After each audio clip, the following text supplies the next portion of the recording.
Spiral,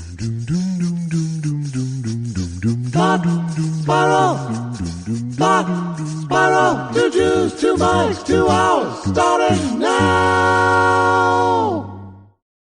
Why do I even exist as a person? It's hard to say sometimes. No, I mean, seriously. You know, sometimes I think to myself, he's very hard. I'm so tired of playing the dumb guy. But then sometimes I get up and I say, I'm the fucking dumb guy. Sometimes it's hard. How many minutes it's hard does it to take? tiptoe around some days, I'm afraid. You'd think I would glance at this area. Or No at least, wonder it's not coming up. Or at least see my pantomime. You know what's sad about this is that I was going to thank you today. Oh, and now that's gone. No, I will thank you, but for a very and I know that you think, because my whole thing is now tips for OCD sufferers. Hi, I'm Andy Kindler. This is my current tip for an OCD sufferer. Don't they always start out those YouTube things with a long introduction? Hi, I'm Andy. I'm back again with more of my OCD tips. If you want to learn more about my OCD tips, blah, blah, blah, blah, blah. Sure. Right. Okay, Right. so link is in the bio.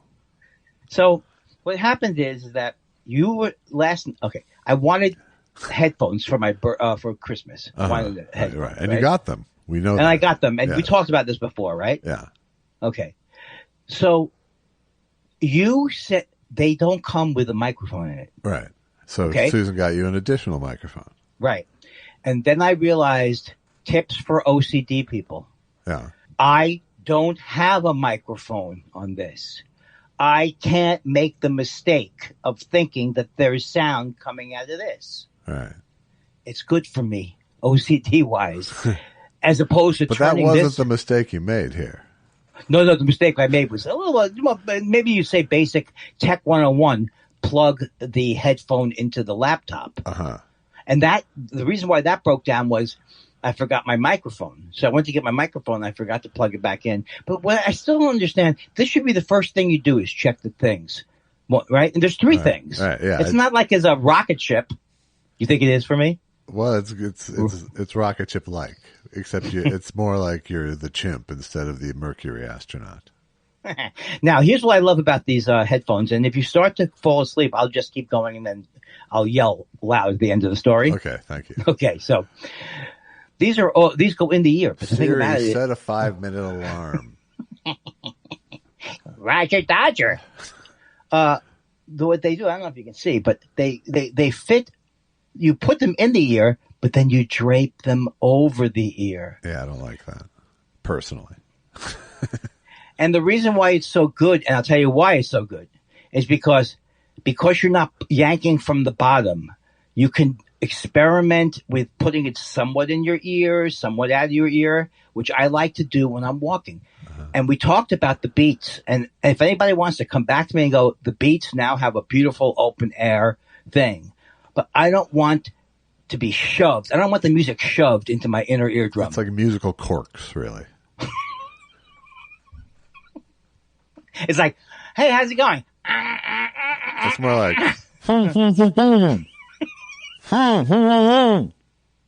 Am I the first person who's noticed this about the Beats? No, you're just the most vocal about it. I'm sure there's a podcast, like maybe Stuart Lerman's, Stewie's podcast, The Gear. See, he would have loved if I had asked these. So he has emailed me. That's nice. And he said, let's do this. Let's talk. And as you know, have I really communicated this? No. Well, I know that you communicated because you were bragging that you had his phone number right from back then. By the way, I know plenty of phone numbers from the 70s, let me just say. I do believe you. I do believe you because it's a particular skill. And Gary Goldman, his book called Misfit, which is a wonderful, wonderful, wonderful, I'm going to say read because I'm listening to it. And as I said to Gary, which I thought was a very, very funny observation, I said, I'm sorry, Gary, I'm a slow listener. And we howled and howled and howled about it. Because it's an audiobook. Get it? Yeah. How much... I have a new friend, Josh, Gary Goldman. He's taller than you. That's good. He is also He's 53. So is he? He's the same age as me. I spoke with him at length about a project once. So we're demographically we're the same slot. Yeah. So goodbye, Josh, in the home. Right. Hello, Gary Goldman. He might be too tall to come into the hospital. You know what I'm saying? You're tall, but you can still reach me without straining your back. Huh.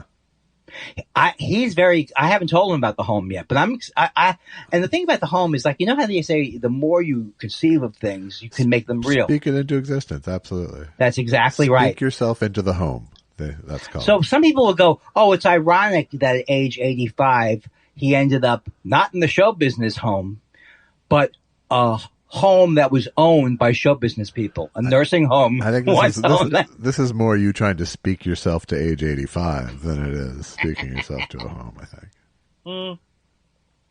You know, I was concerned about that, but then I saw Mr. Chow, and I recommend the Mr. Chow documentary. Yeah, it's excellent. Yeah, it was fun. Yeah. You know, whenever you report something with Josh, you got to give him a little, you go a little look, you have to give it a look like, was it okay? And yeah. And it was all right. That's right. Stamp of approval. You may continue. And he's gotten into painting late in life, and he's 85 years old when that thing was released. So I think he's still alive, about 88. Yeah. Maybe.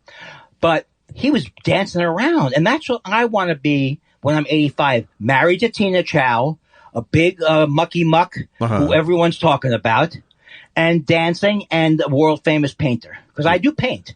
Lovely. I knew that about you. So, what was my point? How often do you paint, by the way? Not at all. Okay. So, for example, I have a 4-track. What is it? An 8-track? What did you get me? It's in the box. I know it's in the, I almost got. I was going to get one for Allison because she really wanted her own thing. You wanted to take it back? Use mine. I was going to go, and they weren't available at all. And I was going to go. Can I borrow one? Oh, so what are you going to do? I'll just get it for her later. Oh, okay, because that's we really be the last. I got her lots of other nail stuff. in my coffin. I got her lots of other stuff. So. It'd be the last nail in my coffin, though, having to take away the thing that you knew I wouldn't use.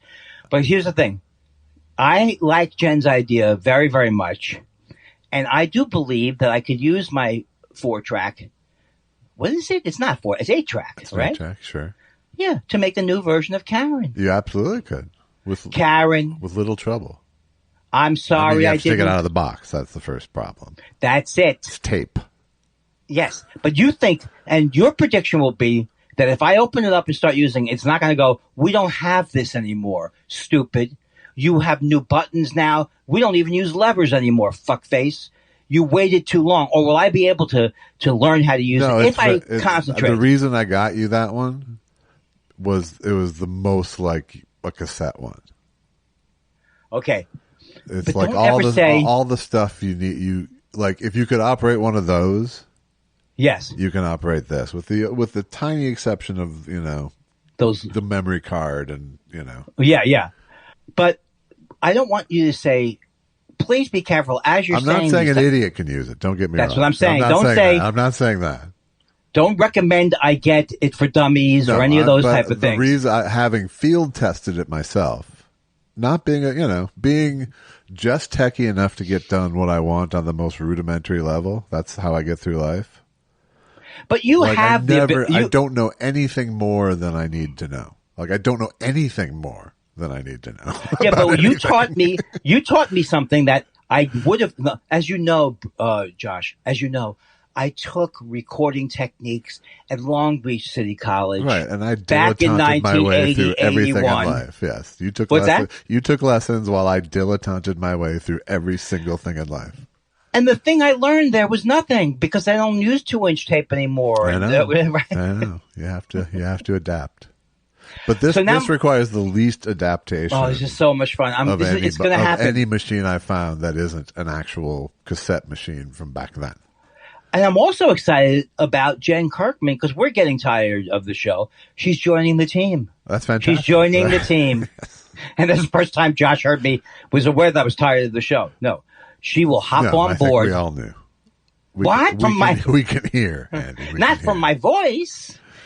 You know what is amazing to me is how delightful I am throughout all the ups, the downs, and the ups and downs. Uh-huh. It's the ups I like. How about the downs? Not so much? Less. You seem bright as a bouncy bear. You seem as bright as a chicken today. You seem like in a good mood for a change. I'm slapping it on for the new year. I saw a show that you would enjoy. Doing away with sincerity as my New Year's resolution. Oh, I like that. Yes. Fleischman is in Trouble. Oh, did I enjoy that show? You have seen it. No, you mentioned it last week. Please watch it, everyone. All right. It's an excellent show. The acting is fantastic. The art direction, out of this world. It's really, it's cute. It's a funny, it's a scary. It reminds me of Severance a little bit, which is also a great show on Apple that you also didn't watch. No, I'm totally mixing up two fucking shows. That's not the show. Fleischman is in Trouble is a great show, but it's all about relationships. I'm also seeing Murder at the End of the World, and that's the one that's like Severance. Oh, okay. Murder at the End of the World is like... Nothing is like Fleischman in Trouble. No, Fleischman in Trouble is like, why did I even lead us down the path? But I don't think I'm good. I should get into a business that you don't have to articulate. Like something you go, if I was like, you got it, Eddie? Got it, Chuck? Right. Got it, Chuck? Like an assembly job of some kind. Yes, assembly line. I love that idea, too. You're on a line. Piecework, I think, is good for you. People must like it because otherwise how would there be a line? Seems like OCD and piecework match up nicely. But how come you didn't laugh at my assembly line joke? It's so funny. Come on, Josh. I went to work in an assembly line. This is my stupid guy bit. I went to work on an assembly line because I figured there's a line. I figured if I have to wear a white shirt every Wednesday, do you get it or not? Because you're going to an assembly? Yes. Ah. And in fact, this happened the other night. That wasn't true of anything I've ever been a part of where you had to wear a white shirt to an assembly. You never had to wear a white shirt. Did you ever have to assemble?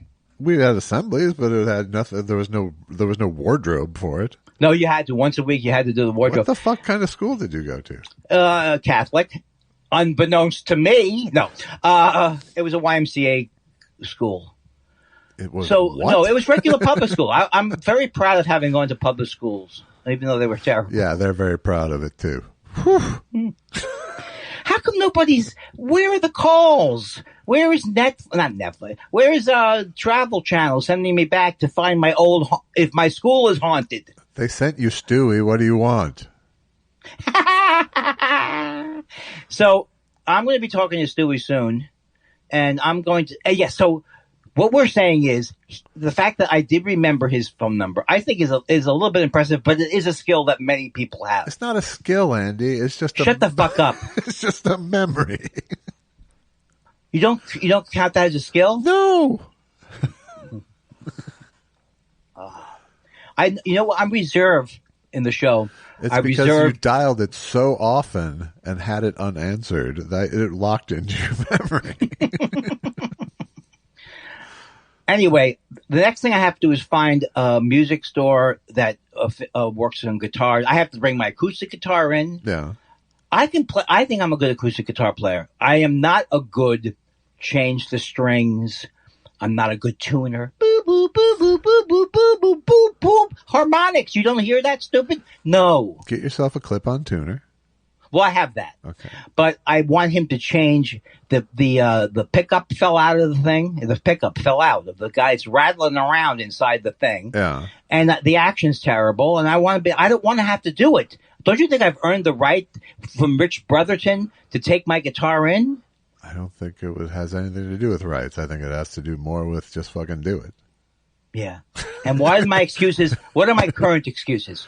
Oh, I can't get there. Oh, I can't find one maybe. Oh, how hard will There's it be? There's one literally within your walking distance. I know. Yeah. I see that one all the time. And in fact, I go, hey, because I walk there all the time. Hey, stupid, you can import your guitar. Now, let's be honest. Walking from here to that store with my guitar. Yeah, you'll never see a guy walking with a guitar in L.A. That long. Meh. Look. Take your car. How about that? I will take my car. And then that's the answer to it. But what's the difference between a trombone. I can't do the old trombone player joke, but it's a good joke. I told you that I learned about bebop from Brian, Laura House's fiance. Yeah. His name, Brian. Brian Schwartz, yeah. How come I can't remember his last name? He's a world-class trumpeter. He is indeed. And he explained to me that it's amazing that one of my heroes, Benny Carter, because I got to meet him. I don't like to talk about names and dropping and things like that. Like, Bing, bang. The narcissistic jazz fan. I like the people I met. That's it. Good night. Schooly beep bop.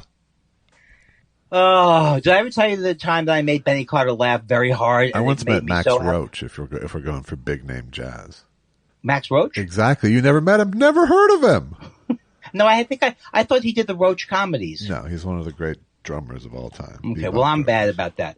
But did I tell you the story about making Benny Carter laugh at age 96 very hard?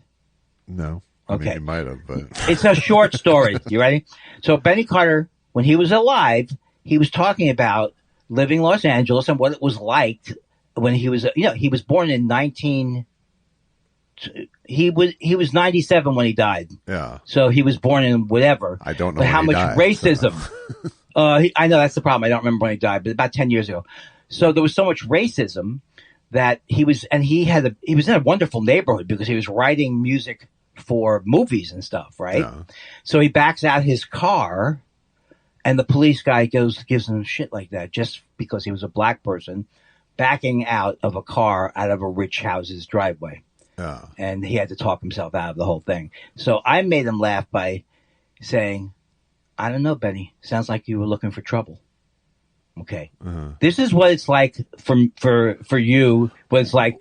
You didn't hear one fucking word I said. I don't even give a fuck. And don't even try. No, don't even try that now. Don't even try and go. It's very funny to say, it looks like you were looking for trouble. No, I love stories of casual banter from 20 years ago really fucking float my boat. They really do. They're awesome. I made a 95-year-old man laugh with casual banter. Why did you want to do a podcast? Cherish it. I'm dying out on it. What high-minded purpose did you see doing a podcast for? I don't know. It's so long ago. It was so long ago. It was about therapy. It was like you wanted me to talk to my therapist every week. No, it was just you moved close. That was it. That was why I thought it would be fun. We had been funny together recently, so I thought we should keep going. And it was. I think it's the best thing. It was a mistake. Okay. I think it's a great thing that we're doing here, and it doesn't have to be.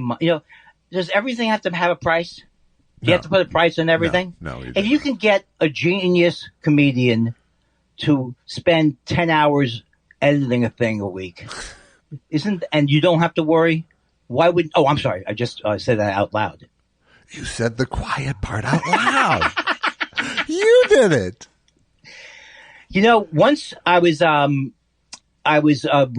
doing some bedtime reading when I was babysitting when I was a kid, and I was reading the story, and I scared the kid because I said the quiet part out loud. When you try to go backwards from a joke, it almost never works. So far, not. You can make them work because you're like a wizard. You're like a wizamabamba. Josh is the comedy tinkerer. Every time I do this, I do that. No, it's every time I do this. Shavinge! Thank you, Josh Elvis Weinstein. Sorry, I killed. I'm not a lateral move stylist like you. There's a thing I found, on my Twitter account, which is doing great. I said, please send me any negative things about Ricky Gervais. And they're coming in beautifully. Yeah. They're coming in wonderfully. And one is Ricky Gervais is a guy who has teaching a comedy workshop. Oh. And his whole thing is you should never be above the audience. You should never act like you're better than the crowd. And then he cuts to Ricky Gervais, who must have done something. It was a long time ago, and maybe he did something for this guy at his comedy workshop, because Ricky Gervais goes, he almost like, that's absolutely right, Eddie. When I do stand up, don't think that you're so great. Don't put yourself in a position that you're better than the crowd, because people don't like to hear that. So it's really, that's good, right? Right. He is the most, we know I'm insecure and thin-skinned, but he probably is maybe the most thin-skinned human being on the planet because he is not yet achieved where he doesn't care what people think. He cares very much because he's constantly talking about that he doesn't care. Is that showbiz nirvana? I refuse to watch Armageddon. Have you seen it? Is that his new special? Yeah. No, I haven't seen it. And you're not going to, will you? Probably not. No.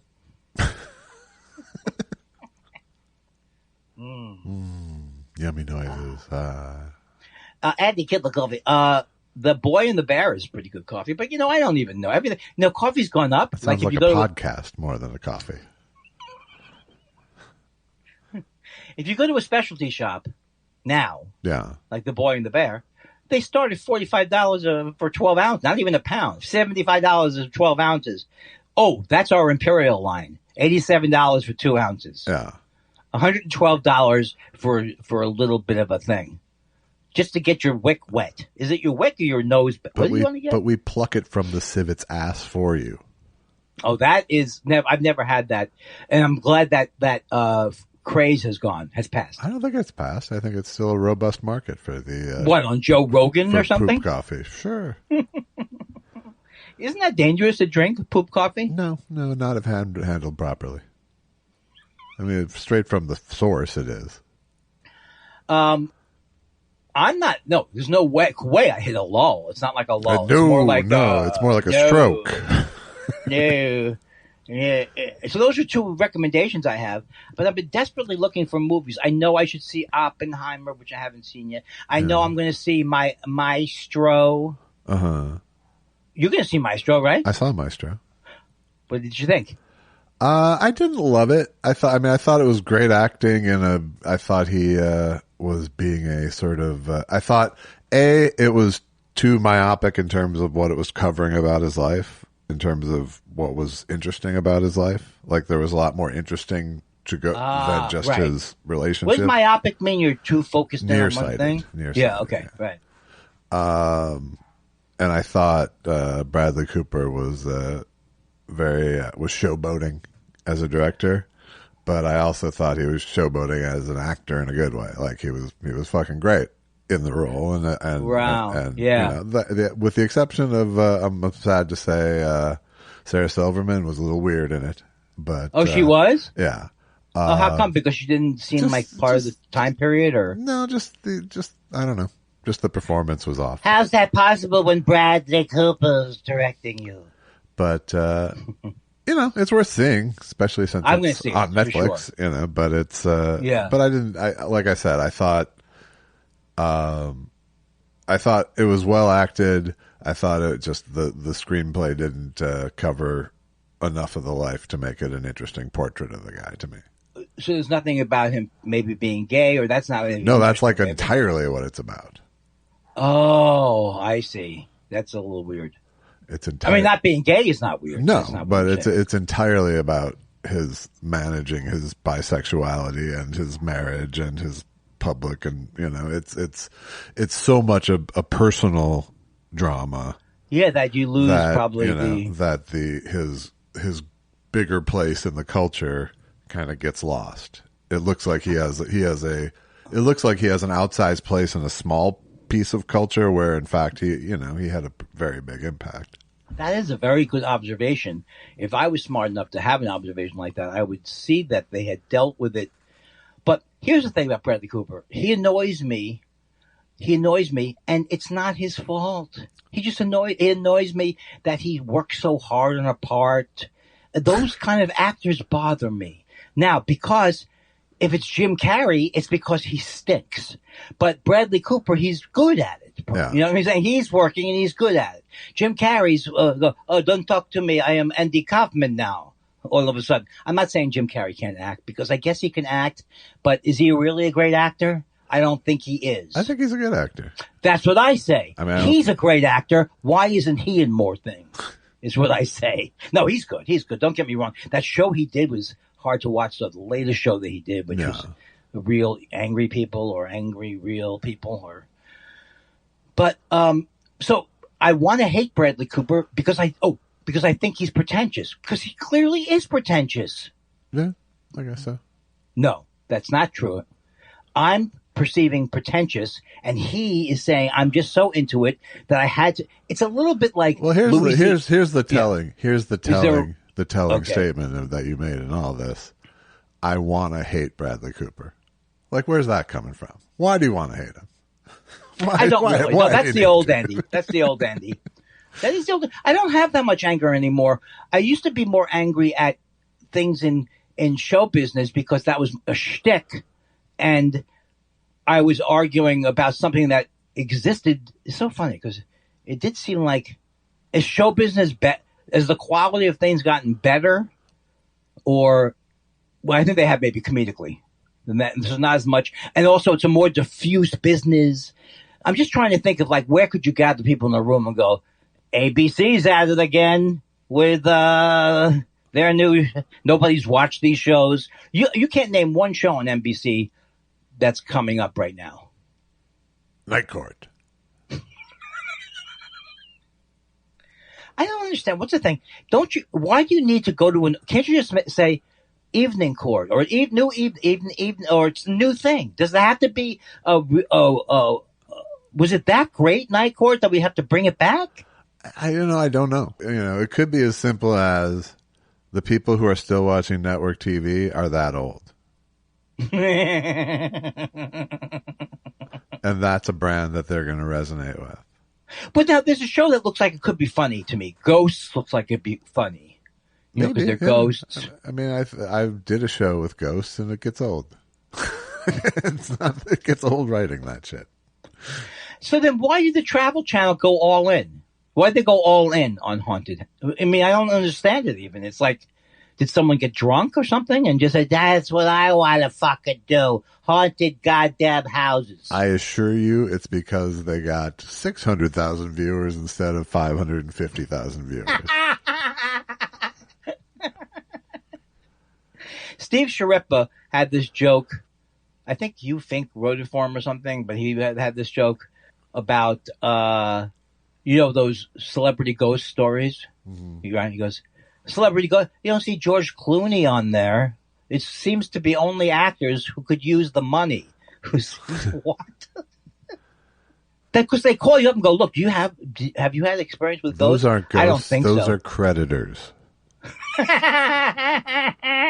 It's unbelievable that you have taken my teaching and my guidance after all of these years. I'm like Yoda, and you're like, who's below Yoda? Frank Oz. Wait, does Yoda... Yoda is the small one, right? Yoda is like I like the three movies. I've seen the three movies. Okay. Go to the light, schmook. Wait, and who follows me online is the Cracked guy. Magazine version you're doing, schmook. Mark Hamill follows me, so I certainly don't want to get upside down with him. Go to the... Ooh, I just got a real feel of who I am. Go to the light. Because I was thinking the other week, is like, do I enjoy name dropping? You bet I do. And if I'm with somebody and I've been with them for more than a couple hours, do I want to go into my anecdotes about the famous people? Absolutely. Serve them right up. But they don't even do that well, because didn't I do one like that in the show already? Did today's show talk about a celebrity of some type? Well, Benny Carter. Benny Carter, that's right. Benny Carter. And I couldn't wait to tell you how funny I was with Benny Carter, who's a genius jazz guy. And he said, you know what? What did he play, Andy? He played the alto saxophone and he plays the trumpet. Okay. He plays trumpet as well? Yes, that's the thing that's amazing about him.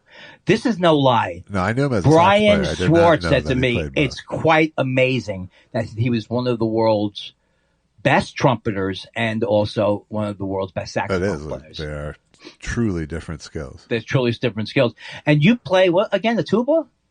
I'll play the tuba if you put one in my lap. What do you play, though? What'd you learn? The bugle? What was it you played for me once?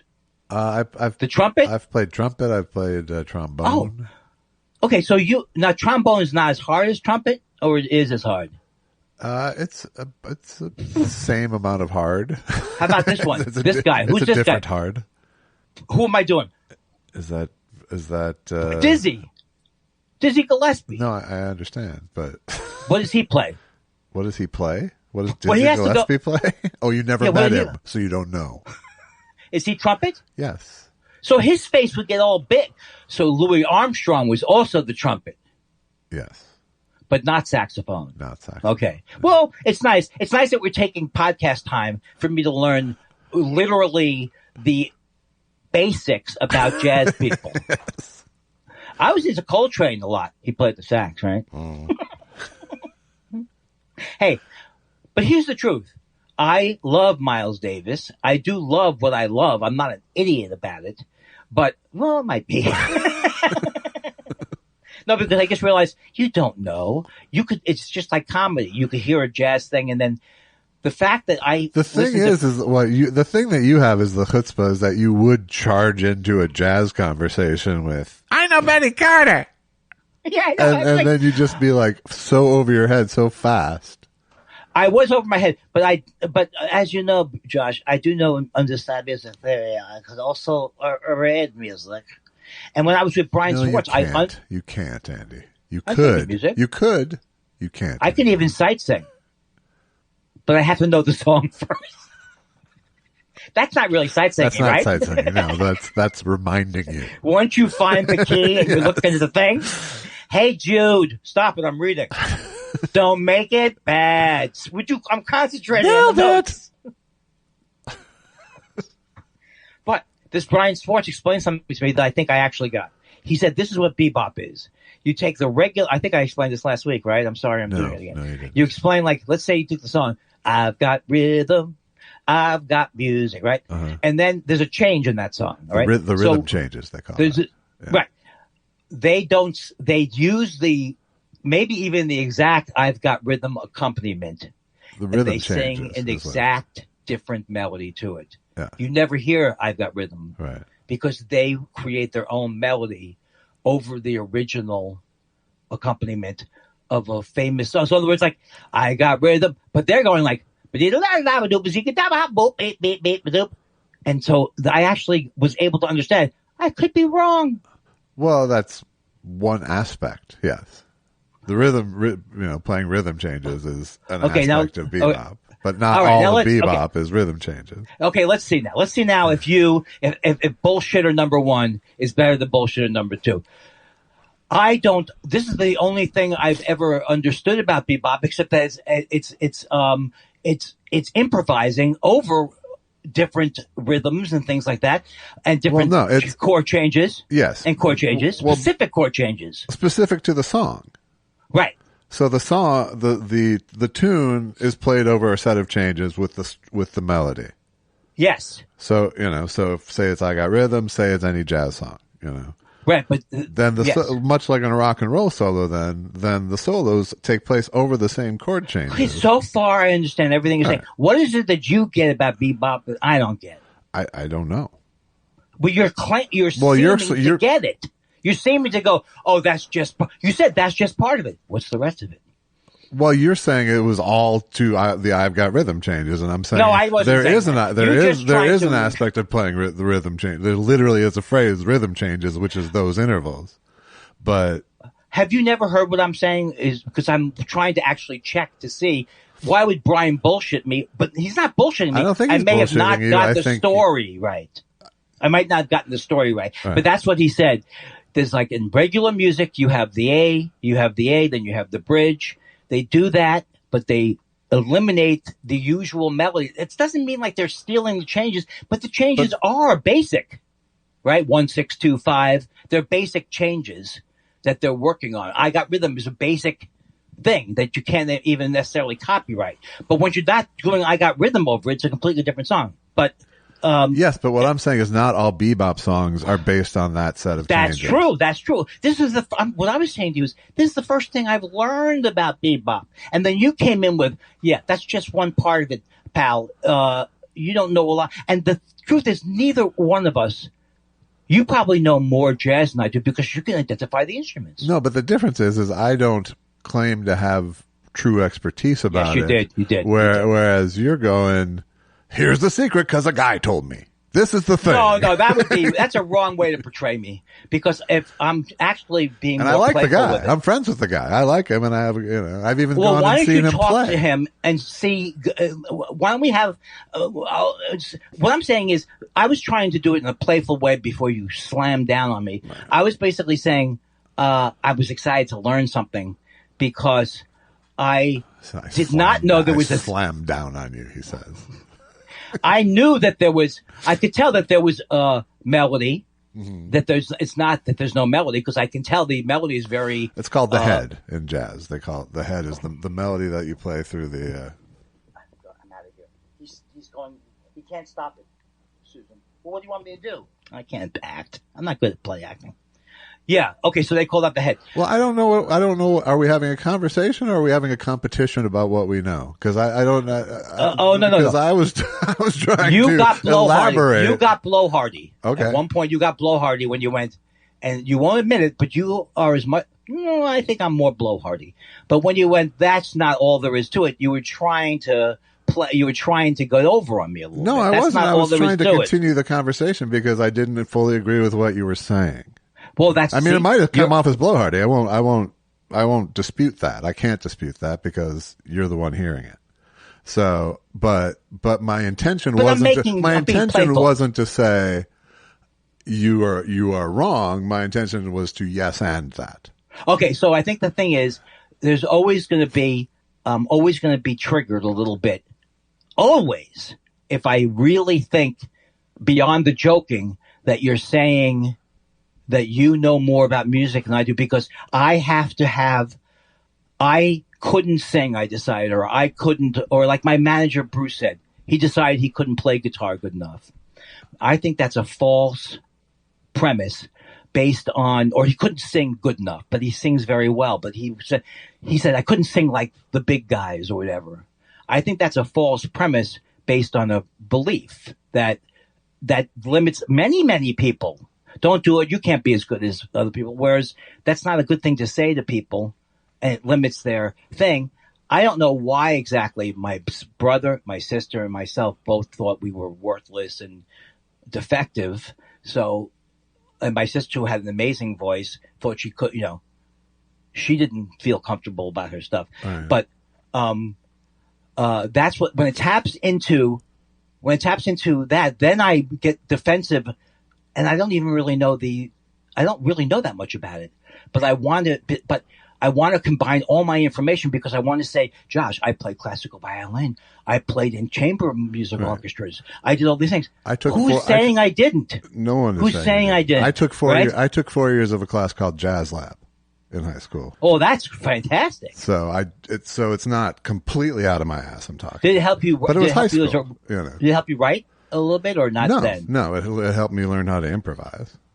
Well, Richard Hastings, who was my guitar teacher for a few years, he taught me music theory based on arpeggios and, built off the first of the note, second of the scale, the third of the scale, the fourth. Yeah. And that really did help me. But there still is a part where, but any music theory I know came from Jazz Lab.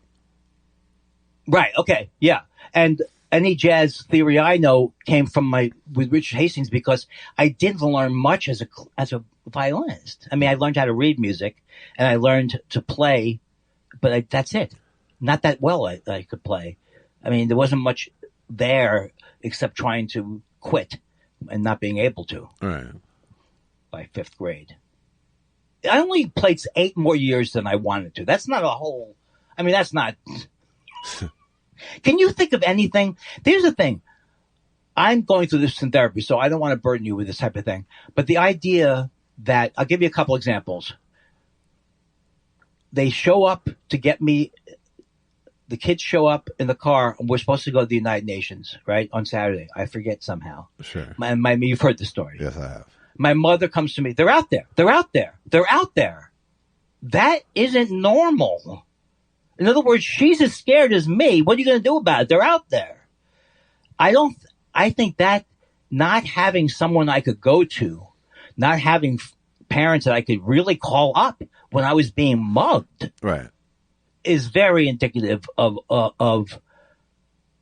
not that they're bad people, but that in other words, like, let's take the Christmas thing. She was so severely depressed. She obviously didn't hear what I was saying, right? She didn't hear. But you wouldn't. But as a person, you go, how could you not hear someone? Had she known in that particular case, like putting myself in your mom's even if she wasn't depressed shoes. If my Jewish kid came to me and was all excited about Christmas, I might be dismissive. You know what I mean? No, but here's the thing. There were mixed messages. We had stockings that had our names on them. Yeah. So I don't there's understand a message. That's even worse. Right. A couple of years when she felt like she wanted to be a little Christian, she would do it. And then other years she just wouldn't do it. That's even weirder. Yeah. It is weirder. Yeah. Oh, no, I thought, you see, I didn't realize that if you were set up to expect it every year, and then it was taken from you, that's weirder. Yeah. That's weird. Well, at least a couple of years when we were really young, we all remember getting stockings things. Yeah.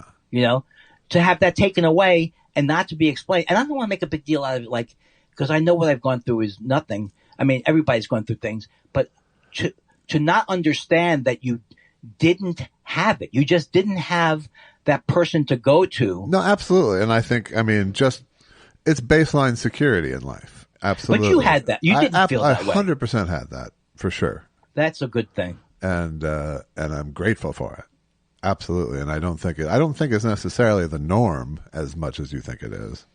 Oh, yeah. I was just saying. But I think it's not every family has depression. But you can absolutely see why that would affect your sense of safety in the world. Yeah. And even now, like, just making my own decisions, but it's so great because that's what I love about therapy. I mean, it's been the greatest thing for me because I really am able to see these things. So you get to this point where you can't not feel the original trigger. I know as I'm talking to you that I'm feeling stupid. I know that's what I'm doing. I'm feeling stupid. It doesn't matter what you're doing. I've decided to feel stupid. And then my level gets up because it's a competition between me and an invisible person who's telling me, you didn't play violin. And you're my violin teacher again. You didn't play that well. What are you doing? And all of that needing to prove to people that you are smart or prove to people, that has to come from having no mirror back to say you are smart. Right. You are good. Yes, you didn't get the positive reinforcement. You got negative reinforcement quite often, it sounds like. Right. But, Gary Goldman. But I mean, I think that you confuse intelligence with knowledge. I think I do. I think that's exactly right.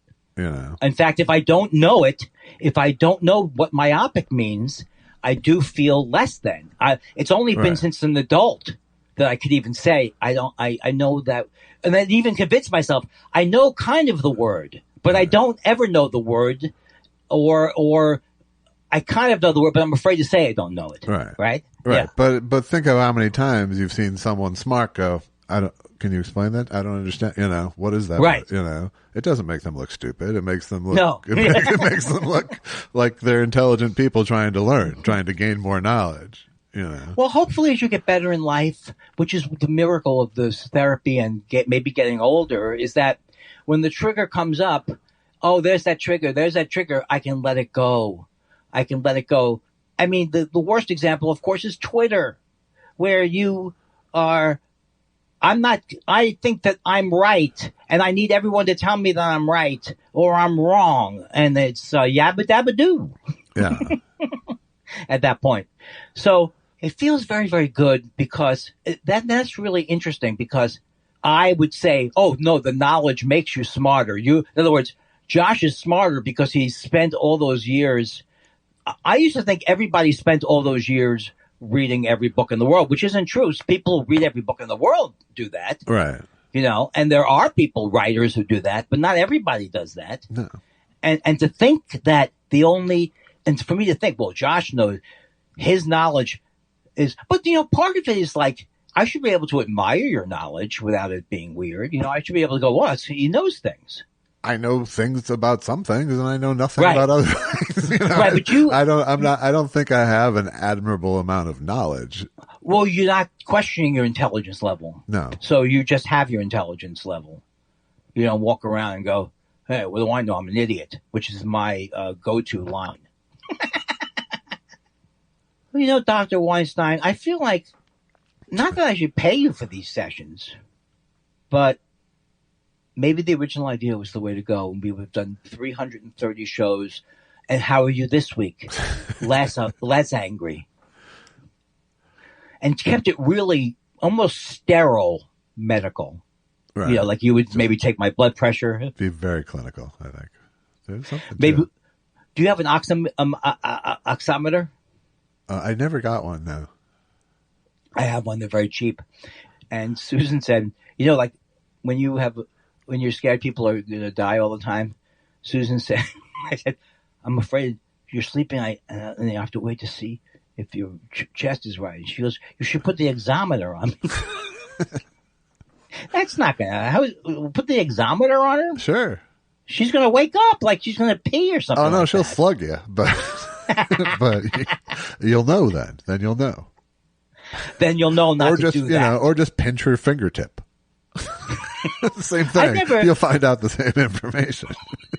You never peed from someone. You did have it, the warm water and the thing? I know it works, but I never had it done to me. I think I participated in it at camp once, yes. And one of the first pranks has to be short-sheeting the bed because that's all you ever heard of. It was short-sheeting the bed is one of those legendary pranks that I've never seen actually pulled off, because I think a lot of it has to do with old, really shitty sheets where you could actually put your feet through them in that thing. I would think that most sheets you would be like, the prank would be that you can't get your feet in there. Well, I mean, that's kind of the thing, but I mean, it's not that great a prank unless, But yeah, no, I spent some time as a kid trying to figure out what is the mechanics of short sheeting and then how is it funny. Well, two good pranks that I fell for. One was, I didn't fall for it, but Susan said her sister once. No one gives a good hot foot anymore either. Susan once attached the noise outside to tell her sister that the Russians were coming. And her sister jumped off of the couch. Like she really thought the Russians were coming. And that happened to me. What up, like a speaker outside? What's that? She hooked what up outside to make her think the Russians are coming? Oh, no. She referred to some noise outside and goes, "Uh-oh, Gina, I think the Russians are coming." And Gina believed her and jumped over the couch, to get away from the Russians coming. And they did that to me in summer camp. They got us up and they said the Russians are coming. And for some reason, I didn't quite believe it. Oh, so I was a little scared, but I think they weren't doing it. We were out, they took us out on a trail. That is some Cold War fun, huh? That's amazing. The thing, luckily, Josh, there was just enough glasnost in the air when I came around. That's the thing is how close I lived to World War II. So a lot of the things that were taught in school and all that was coming from that Cold War period, duck and cover and all that stuff. Yes. We had it tough back then. You did. Josh. You did. You didn't have to deal with size places, did you? Size places? No. I don't know what that is. Okay, See, I'm asking a question. So every year, or for any activity in school, you would get in line size places. So the shortest to the tallest. Who do you think was the shortest? Little tiny Andy Kindler. Adorable little Andy Kindler. Right. Now, there's a class part of it where Andy Kindler. What did you say? I said class mascot Andy Kindler. Well, but here's the thing. I can remember as a kid going, it's cute. It's funny, right? It's funny on this show, right? It's not. I'm not upset about this, but I think I was. We ended up. See, I don't recall ever having to do that kind of lineup, but we did. We had to go. I was a W name, so whenever it was alphabetical, I was always at the end. Do you ever remember them yelling Bueller or anything of a attendance thing like that? I don't remember them when they would say your name and you'd say here. Maybe that was junior high school. It's called taking attendance, Andy. Yeah, but did they really do it is my question. They did. That's what homeroom was about. Oh, I was going to tell you one thing I forgot to tell you about Gary Goldman, because I've been texting Oh, tell Gary me more about Gary Goldman. Oh, yeah, because please. he's so great. He's so great. But he said that, we were talking about mental health, and he said that in his book, he says, in the morning, the first 4 hours are the most anxiety-ridden. And I never realized that until I realized that was true with my mother, too. Yeah. Her depression was really bad in the morning. So now we're getting up Time to for school. Oh, I said that. Organ swells.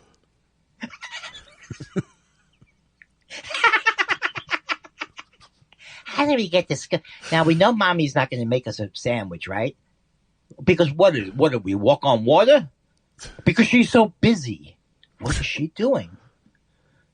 Going to get strange allergy shots. That was bad, but that wasn't her fault. She worked for an allergist, and then he started experimenting on her.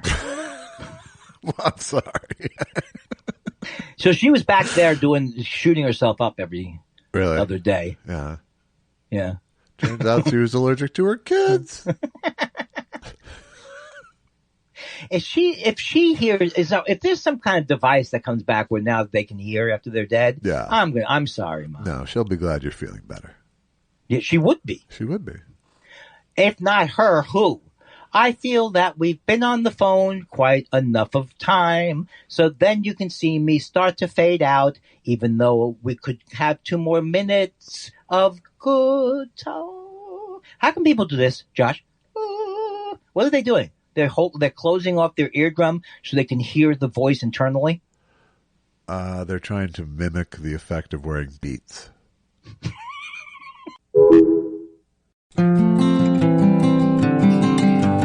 Karen, don't waste your time on me. There's other fish out in the sea. Oh no, no, Karen, without me you could be free.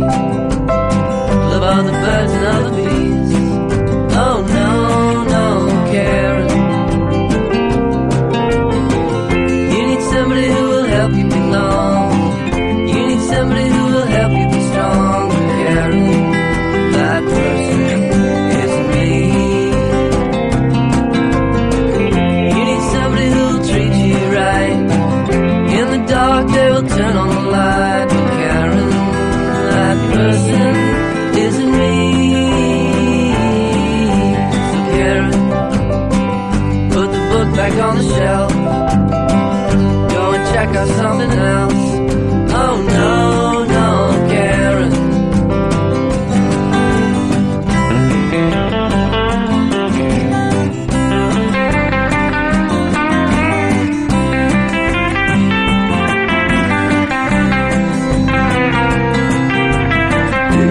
Somebody who will help you belong. You need somebody who will help you be strong. Karen, that person isn't me. You need somebody who will treat you right. In the dark they'll turn on the light. Karen, that person isn't me. So Karen, find someone who makes you smile. Your thoughts into a spiral. Oh no, no, Karen. Oh no, no, Karen. Oh no, no, no.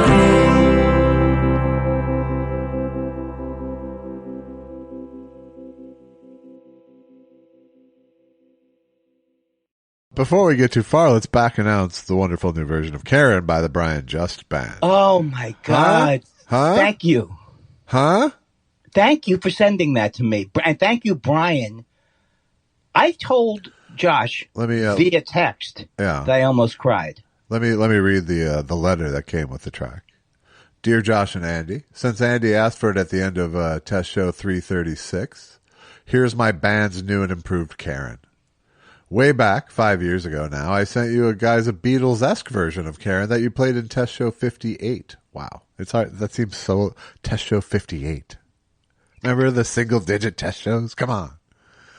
Are those double digits? Since then, I brought it to the band, and we've given it a full band treatment with a more country folk sound. We played it live a couple of times around Minneapolis, and people have danced to it. Thanks for your podcast, your stand-up, and your thoughts and perspectives on life. Also, Andy, for letting me force my way into collaboration on this song with you. I've been with you guys since Test Show 1, and your conversations are such a fun way to start each week. I give you Karen by the Brian Just Band. Thank you, Brian. That was awesome. Awesome. And not just awesome. I'm sorry for my stilted reading. I have an ocular migraine going on right now. So is that like Susan gets where it doesn't hurt but you can't see? Yeah. Oh, okay. But it doesn't hurt though, right?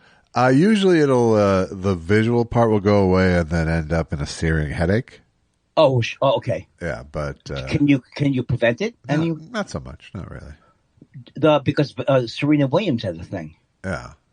You haven't tried that? I don't get it often enough so that I want to go on medication. God, did I tell you not to take Ubrelvy or what? You tried. I wouldn't listen. I think I mispronounced it. I love the country western sound. Well, first of all, country western sound makes me sound like I'm 150 years old. I embrace the country sound. Uh-huh. And there's a part that is just genius. Put the book back on the shelf. Something like that, and pick out something else. I don't know the exact words, right. but can you think of any other metaphor for what I should have done, which Karen should have done at that time period? And did, actually. Yeah. But I don't know about people dancing to the sadness of this. I think it's good. I cannot believe it. I feel like I'm going to be on MTV's 120. Don't they have a show called 120, 2 hours of comedy music? You're going to be on MTV's Age 120. And just talking about, and just saying things like, well, I didn't even know Brian, and we had just started our show. I didn't know the show was going to be as huge as it got. How could you know? And now there are Brian, who is getting the bulk of the residuals, because he did the best work. But there are over 65 versions of Karen worldwide. That's right. It's the new Louie. It's Karen. Have you heard it in Swahili? Karen. You gave me a look like, keep going, stupid. This is really what you're Let's see his ass. Why did I pick Swahili? That could be black people speaking Swahili, right? I should have gone with Portuguese. Sure. Why would Karen be a different name in Portuguese? It makes no sense. Karen. Karina. Great, Josh. That was your Portuguese? You gave me... What's that? That was your Portuguese? No, I gave up on the whole bit. Sid Caesar here is going through his gibberish Rolodex.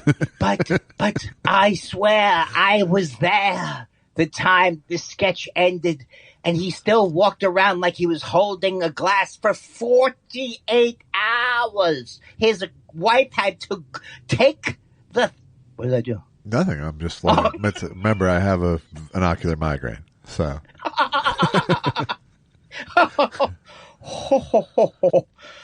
Oh, Josh, I don't know why I did this other thing, too. It's really bothering me. What thing did you do now? Well, it says I can fold it. But what am I going to walk around the street? You can't even see it. I can't see it. You can't see it. But it's a cord that is of my new headphones, which are the corded headphones. Greatest headphones ever Talk made. more about them, please. And the thing is, they have a little thing, like a Velcro thing, that means you can wrap the cord if it's too long. Well, the cord is too long, Josh. It is too long. It's almost not hanging on the street. Are you stepping on it? Are you stepping on the cord? No, but I figured I'd use what was given to me, which was the little Velcro tie. Uh-huh. And I don't like it. So, Josh. That's not the migraine. That's actual. That's an aneurysm, I think, caused by this conversation. Well, I'm going to get an aneurysm, Josh. Yeah. Do you know why I'm going to get a heart thing?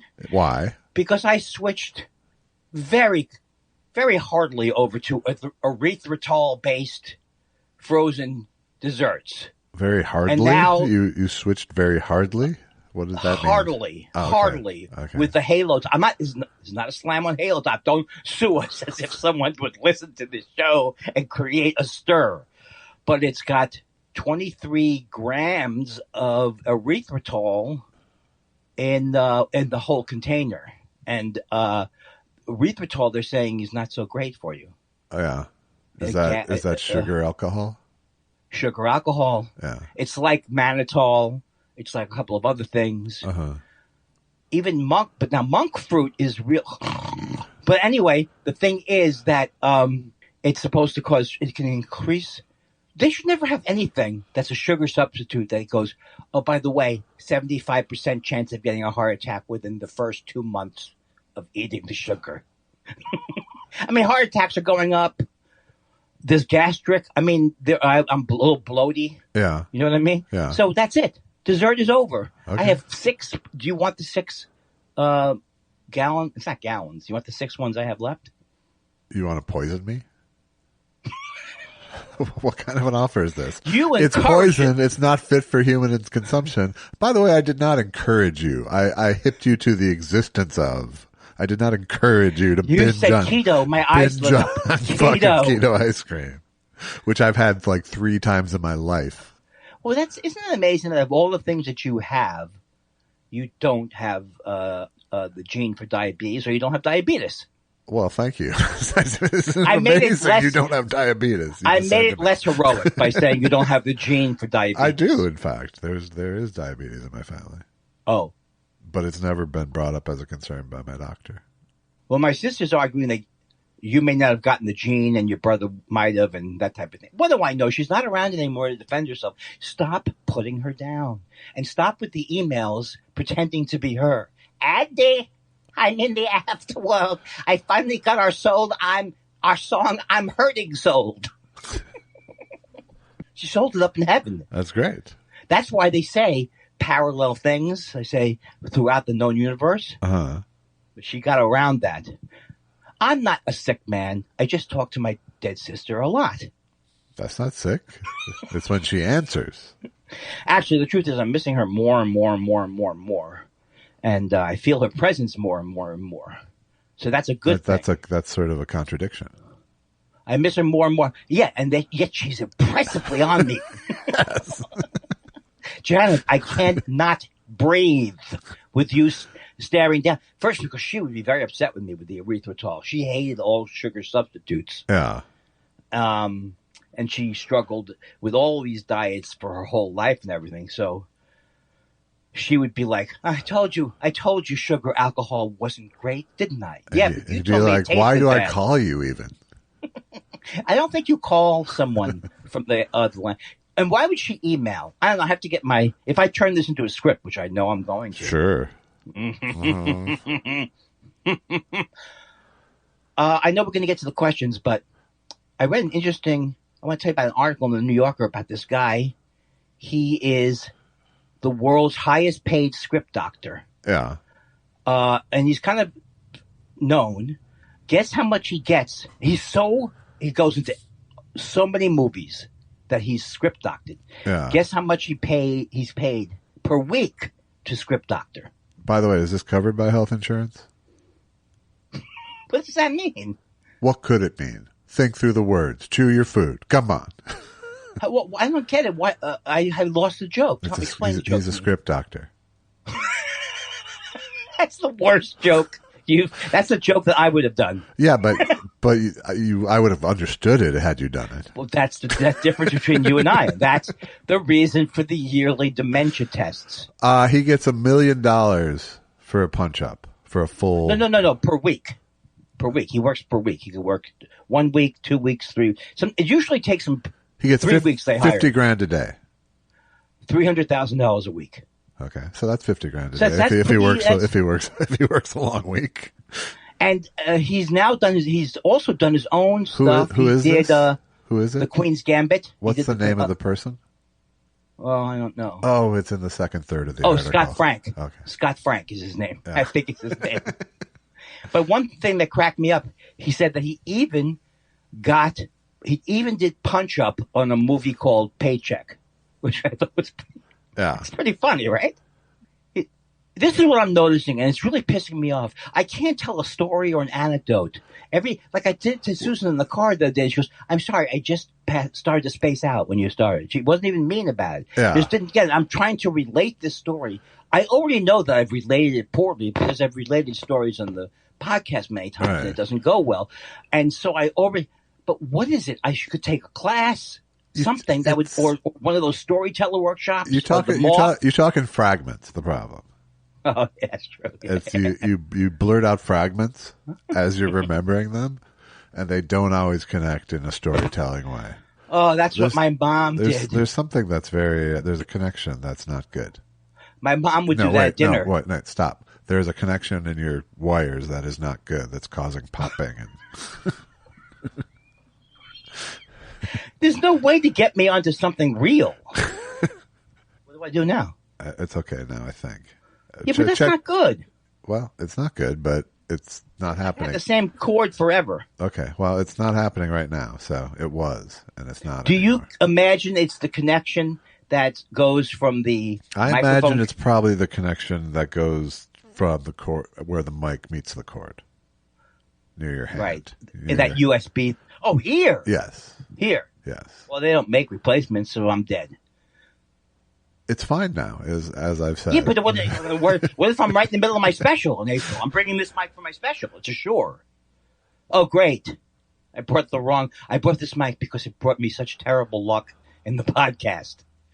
I never killed on the podcast. I figured use it for comedy. This is the mic I can't tell a story through. Good evening, ladies and germs.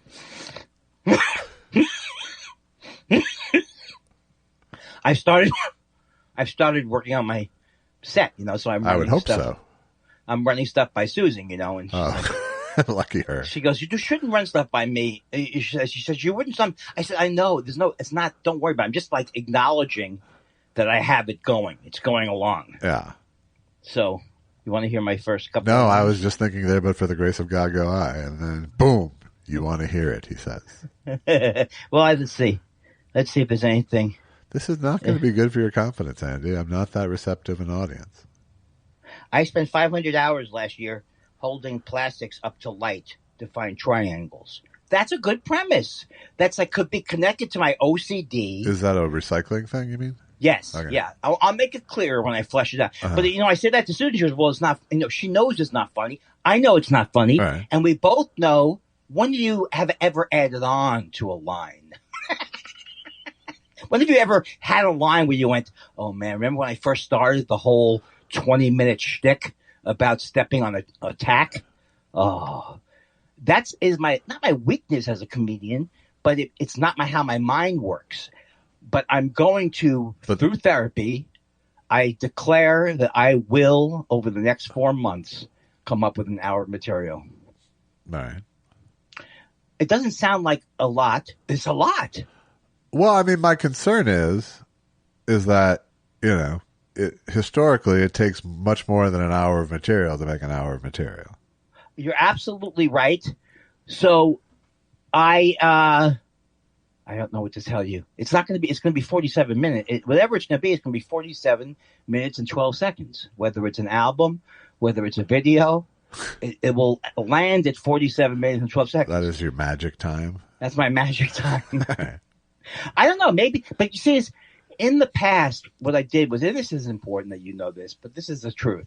In the past, I didn't do a lot of work on anything because I was constantly in my head about everything, and I would OCD about everything, right. And I would wait till the last second on everything, and then I would pull it out of the fire because I can be funny sometimes when I'm in troubled states. Right.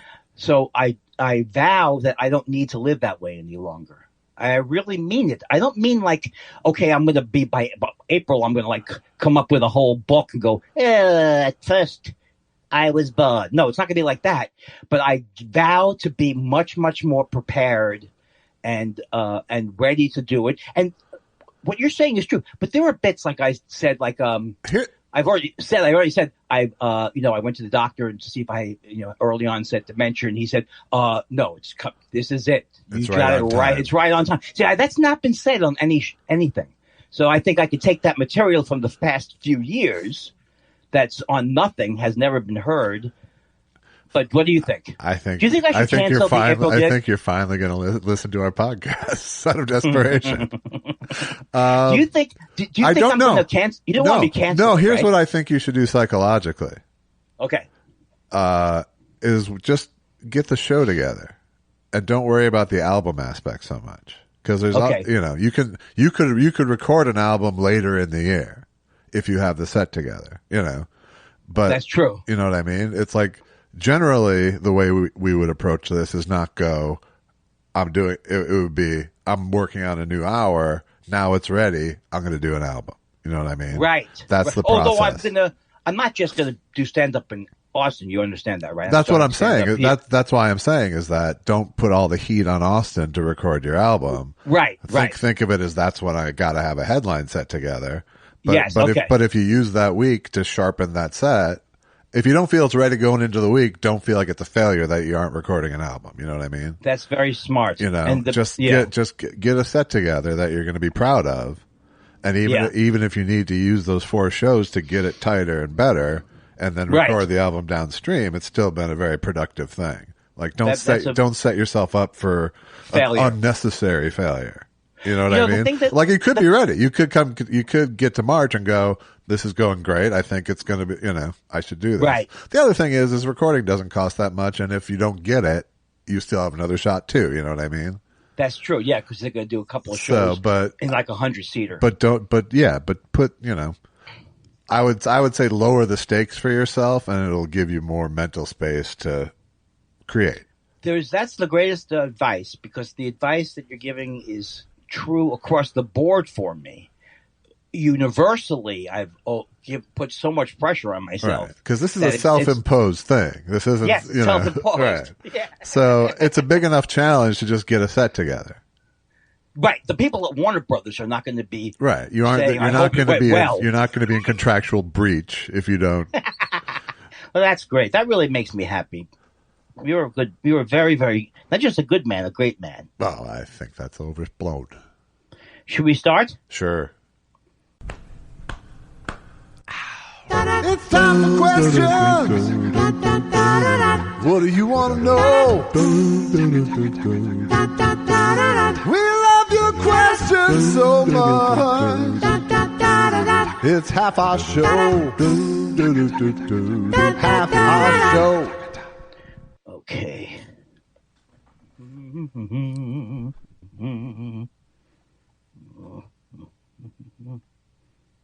3:30. I just had it. How did I mess this up? Okay. That's a complicated question at this point. I know.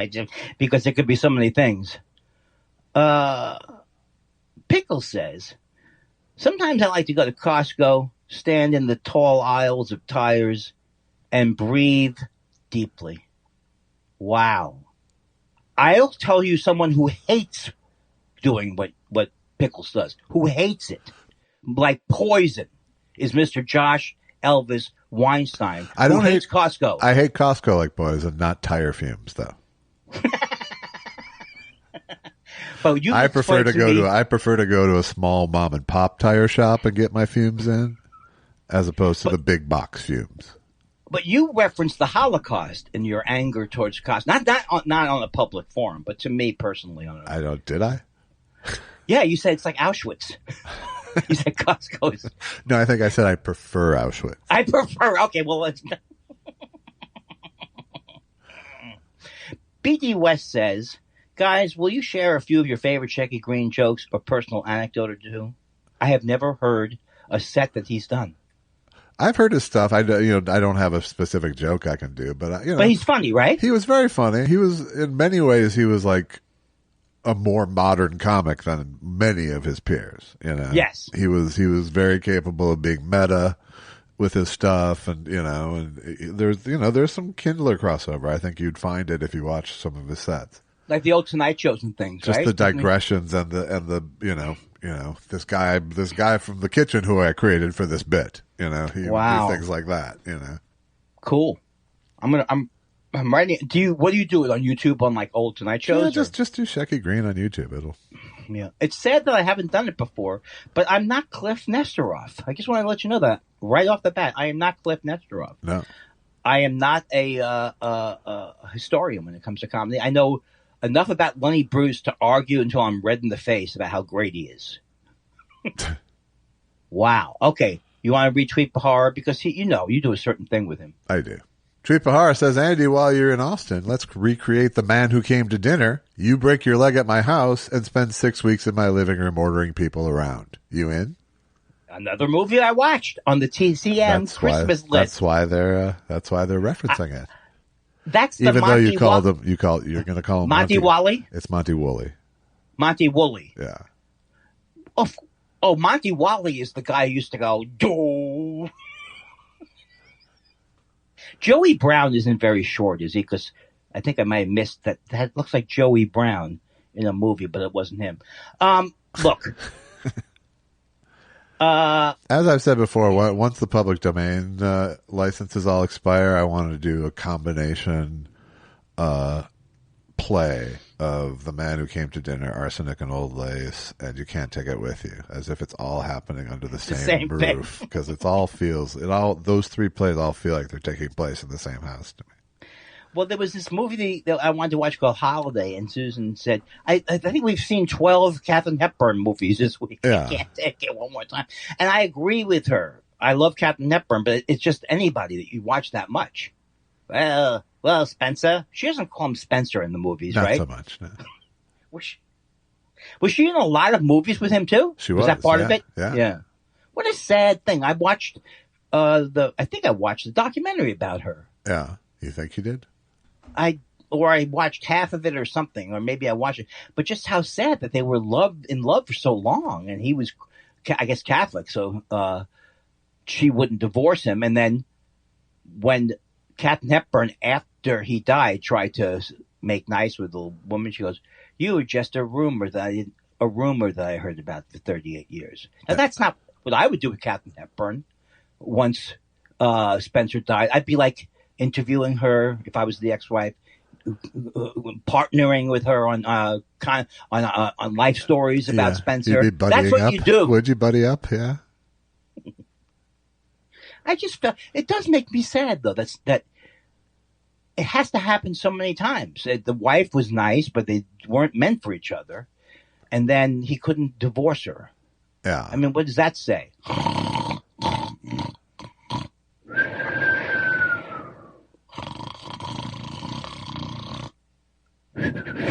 That was my Three Stooges one. Oh, they don't do it with a whistle. They make. Johnny Whoop says, I just saw Joe Rogan in a TikTok for some nasty supplement, and I guess I didn't realize the dude now looks like a gorilla. It might be the funniest thing about him. If we still did Deadpools, I'd put him down quick. He's one of these guys who I do not put it past him he comes back from somewhere and he's completely blue because he drank a gallon of colloidal silver or something like that. I put nothing past this idiot.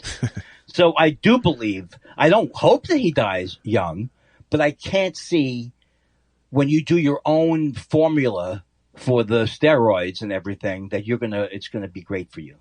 I don't see you sitting Shiva.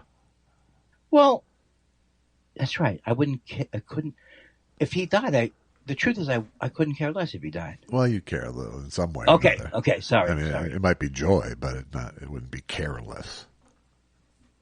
I'm sorry. I apologize. Be neutral about it. I was just trying to be honest. When it's like, let's think of any other person who's disgusting. Like if Lauren Boebert died today, I would care nothing about it. It's wrong to say you're happy because then the right wing will go in. We'll say, we're celebrating because you're a lefty.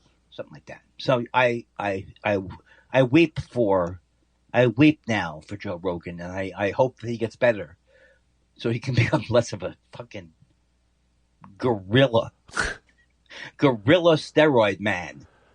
Tweet Bahar says, I know this is an offensive sexist question, but I've got to ask, Sarah or Laura? I don't know. I don't understand this. I don't know I wish I understood the sexism here.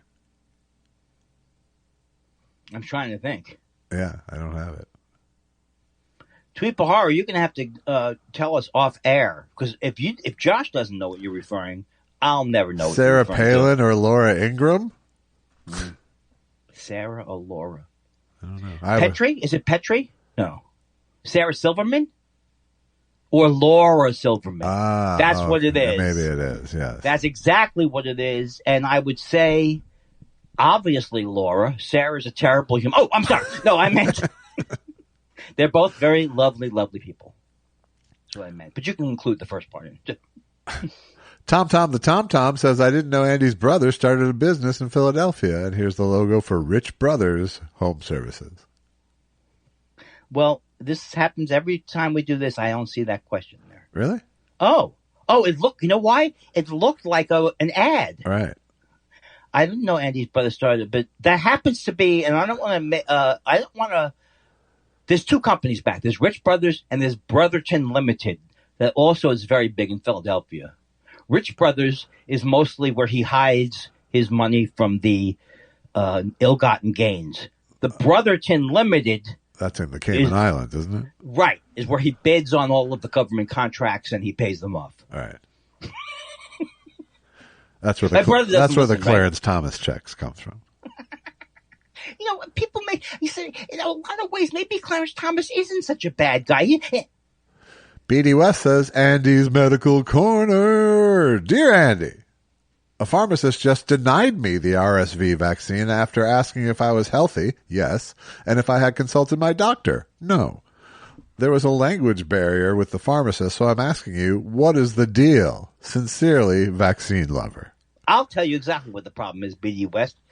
If you are 21 or 22 or maybe even 25 and listening to our show, that's something. You shouldn't. Maybe there's a reason why you shouldn't take it that early.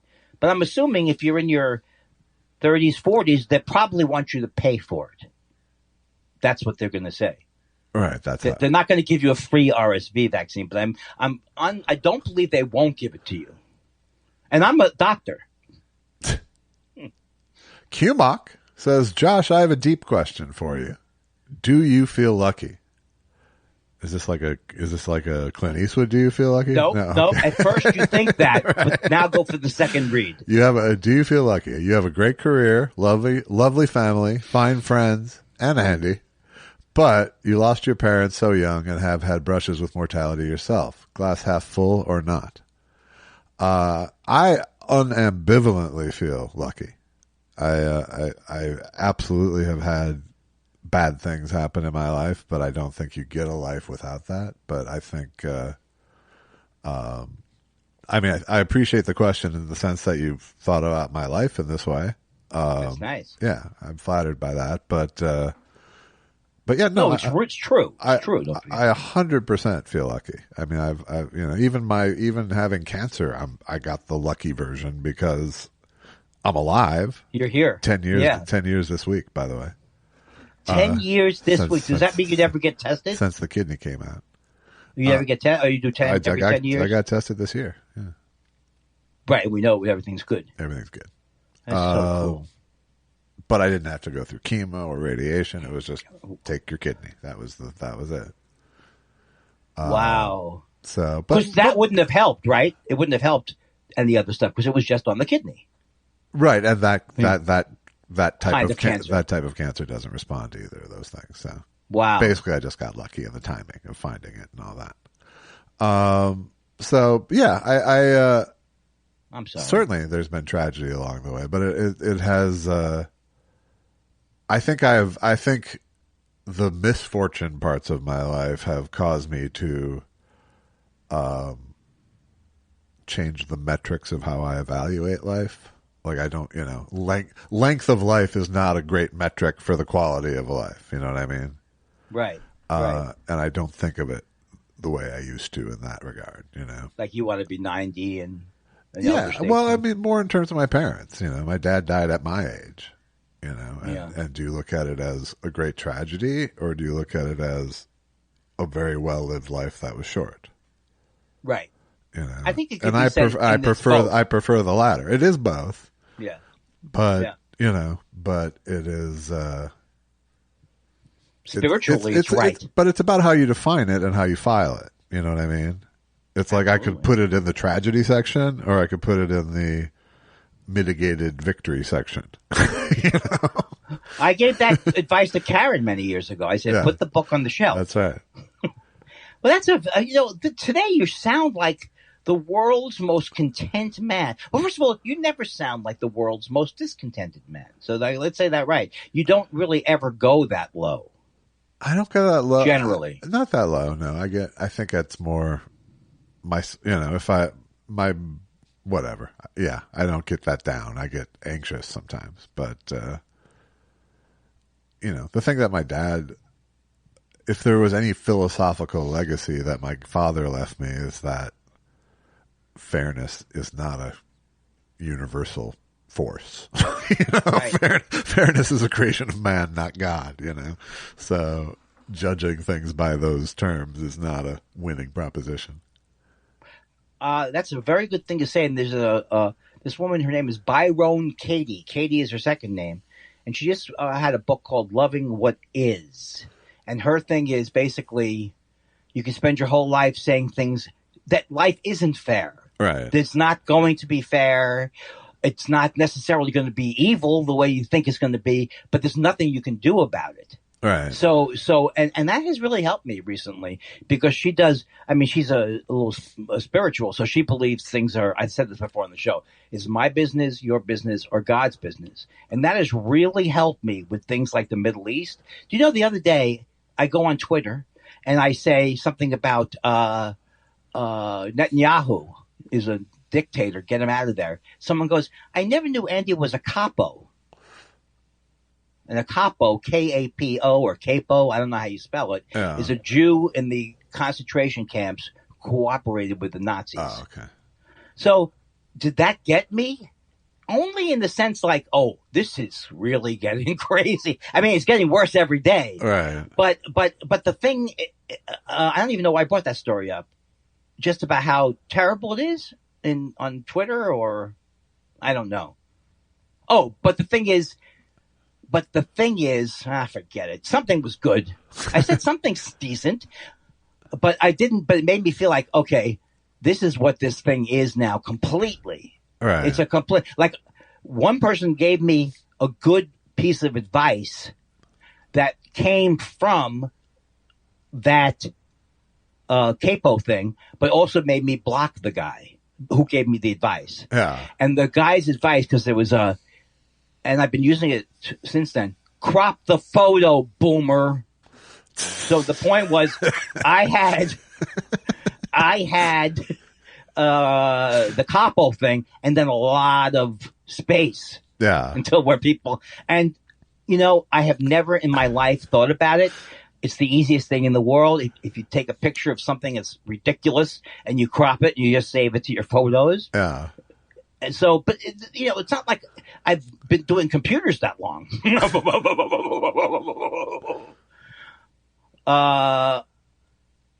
Okay.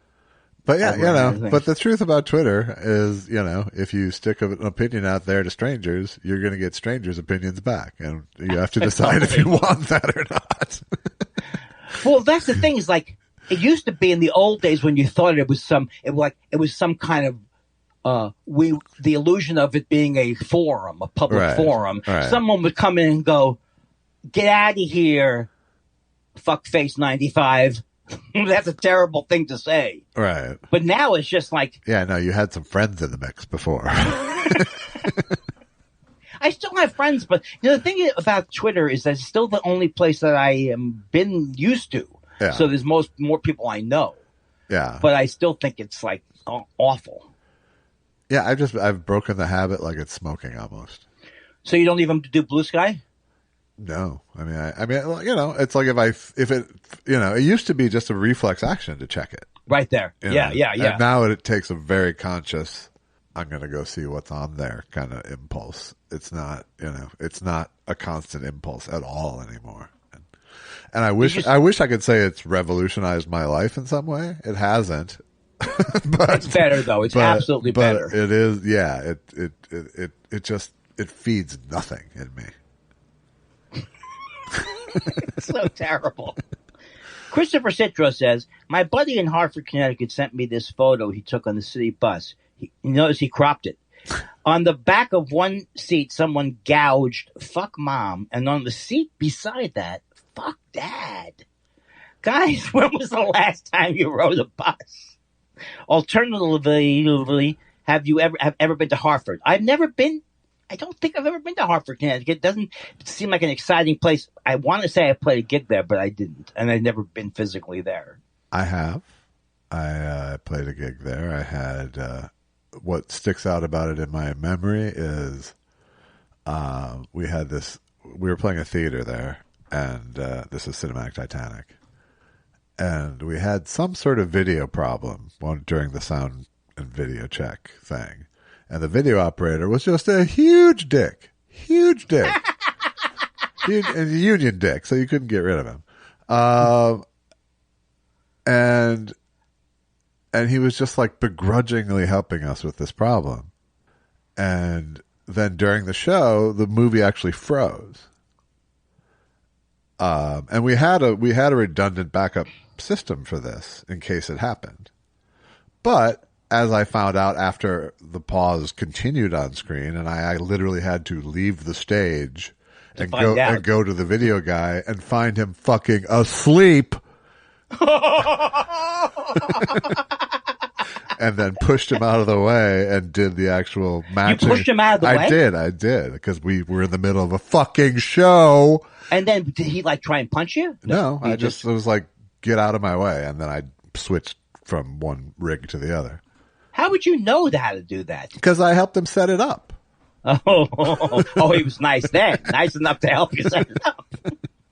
Did you always have redundancy for every gig? We tried to, but that makes sense. But it was in this case, it was crucial.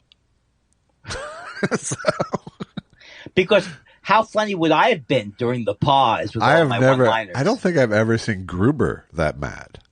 He was mad? He was so fucking mad at that guy, yeah. I've never seen him at first because angry. he was a dick before the show, and then when he was a derelict of his duties. How does that play out? Gruber angry. He was glaring at him and stuff. It was quiet, but it was it was just seething disapproval from Gruber. Oh man, but that's not really, you could say, a complete sum up of Hartford.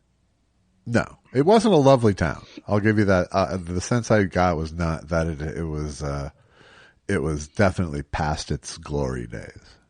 Yeah, I think I feel like there's a college there, but I can't figure out if there is. I'm sure there is. Scott Fat Guy Bowman says, we were listening to Thought Spiral 231 FOB. Fob Sob. Okay, let me read this. Okay, you do it. We were listening to Test Show 231, so that was about 100 shows ago. Fob Sob Story, which I think is me when I left. Fob Sob Story. Josh. You okay? I'm sorry. Bless you. Go ahead. Take it again. Gesund. So that was when I kept my rental car key after turning it in, and they charged me $400 for it. Oh, man. We were listening to TS 231 Fob Sob Story on our way back from a trip to Minneapolis, where this happened, and I'm happy to report that the rental car companies learned the lesson that Josh taught.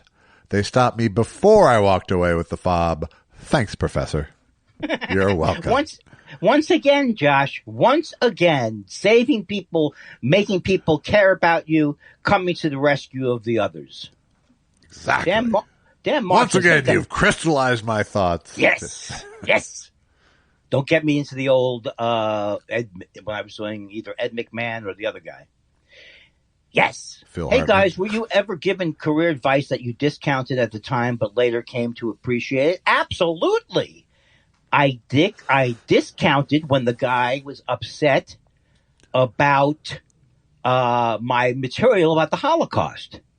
I ended up not agreeing with him, but it did put the thing in my mind that gratuitous laughs sometimes overwhelm the joke. Undermine the joke. Undermine the joke. Yeah. Right. What career advice that I discounted at the time?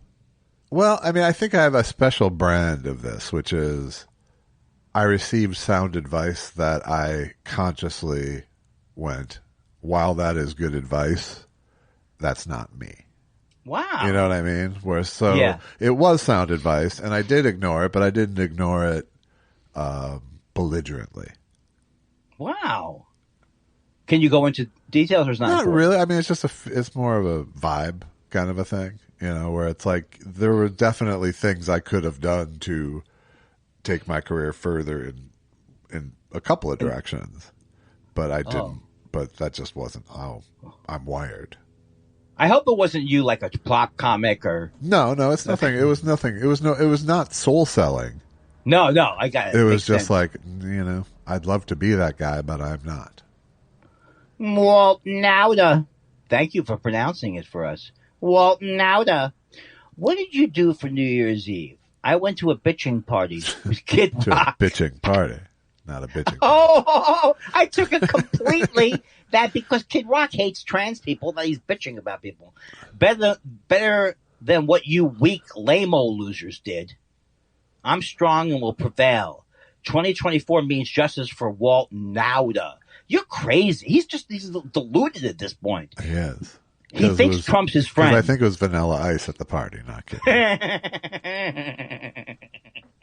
Yeah.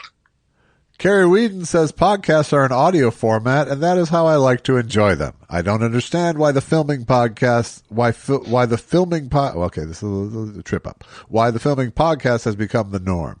To me, it makes them look like poorly produced talk shows. It's like radio turning into TV all over again. Please make it stop. Thanks. I agree with you, and I even think that's what the Howard Stern show on TV was a little bit like. Except in his case, it was you did want to see what they were doing. But in general, I still got tired of it after a while. Right. Well, the simple answer is that's just how you make money on YouTube. And YouTube is one of the few monetizing kind of channel. It's like when our show, when it's on YouTube, it's just our logo. They must the no whole one time. Listening to that. They're not a lot. It's not our biggest distribution channel. But if we wanted to make money that way, we would be fools not to do video. All right, let's do it. I would dress up better for sure.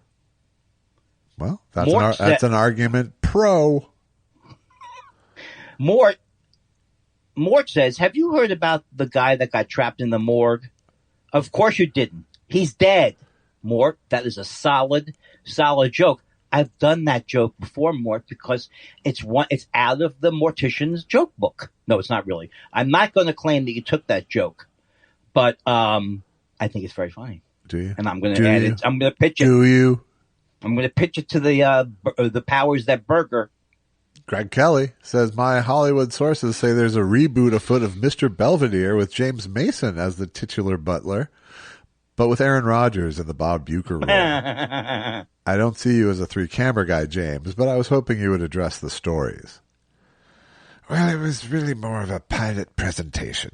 We never really got past that phase because Aaron Rodgers is untenable as an acting partner, as a scene partner. As a person, he's getting pretty bad with that thing. He said he can't wait till the Epstein tapes come out because there'll be Jimmy Kimmel on them. Yeah. That's his idea of humor, Aaron Rodgers. I don't know if it was the idea of humor or just hostile slander. I'm not sure. I think it's hostile slander. Yes. No, later they said, I don't know anything about the show he was on, but later they said, that's the Pat McAfee show. That's what they do. Right, but Pat McAfee issued an apology the next day. Oh, okay. Is he, what's he like? He's a douchebag. He's a sports douche, but he's not like Jim Rome. Bad as Jim Rome. He's not as bad as Jim Rome, but he's in that same sports bro universe. Stephen Elton Yates, not Yeats, as I was going to pronounce it, says nothing brightens the post-holiday gloom like a New Thought Spiral podcast. Thank you, fellas. Happy 2024 from SEY. I want SEY. I would love it if he signed all of his tweets, because some people do this for a reason I can't understand. They put their name at the end of the tweet. Yeah. So I would love you to have SEY at the end of every tweet. It's another one from Stephen Elton Yates, baby. You're questioning the veracity of the tweets? Oh, boy, you really got me. You got me. I don't know which way is up now. Sous Vide says, was David Soul, rest in peace, Starsky or Hutch? He was Hutch. I can't even believe that someone would ask that question. I don't know. He was Hutch, and he's dead. Well, Starsky's doing. Oh, Starsky was like a bigger guy or like a dark hair, curly guy. Jewy guy. Yeah. Yeah. And what's he doing? He might have died too. His wife was AIDS activist Elizabeth Glazer. Oh, wow. That's pretty cool, those people. You know what? Did you hear my Starsky and Hutch joke? You've heard it, right? I'm doing a remake of Starsky and Hutch. It's called Quinoa and Kale. It's about two cops who break all the rules except for their strict vegan protocol. Hey, maybe I'll try this on my note. No, Andy, you've done it already, you stupid man. It's been on probably 3 shows. Yeah. Also, why would Starsky and Hutch to quinoa and kale, aside from just the ampersand, be in any kind of... I think it's a delightful... You enter my delightful mind. Uh-huh. And even though things don't make exact sense, you like, why not just go 10 years newer with Cagney and Lacey? Or... Oh, it's because there was a remake of Starsky and Hutch. That's why. Yeah. I think there was one. Right, okay. So that was my premise. Okay, but it's like neither MASH? of their names were an entendre for another thing. Like, I don't know why I did it. I don't know why I did it. I just was feeling I probably smoked too many joints. I says question. I says question. Why did the Andy Kindler cross the road? Answer. Chicken! Now, I was supposed to speak to Stuart Lerman today. Stewie, he's like a call, but he has to work today. So we're going to do it next week. But I'm going to tell him about I told you not to make friends with job people. Oh, boy. All right. We're going to the gram. We're going to the second area.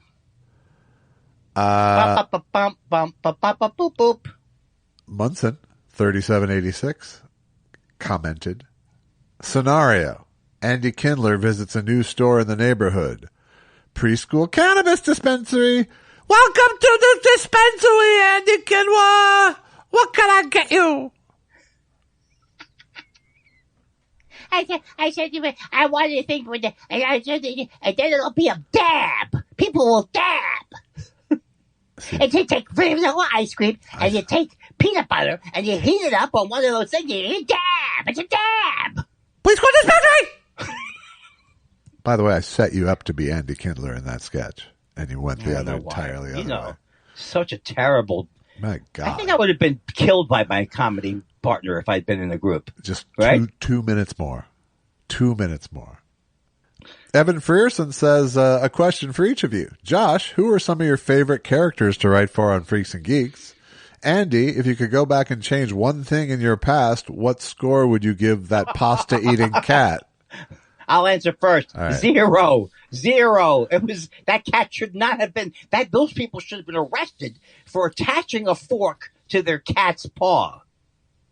Was that on your show? Was that what? No, it was on that show I made called Pet something, where I got $5,000 an episode to be a judge. Really?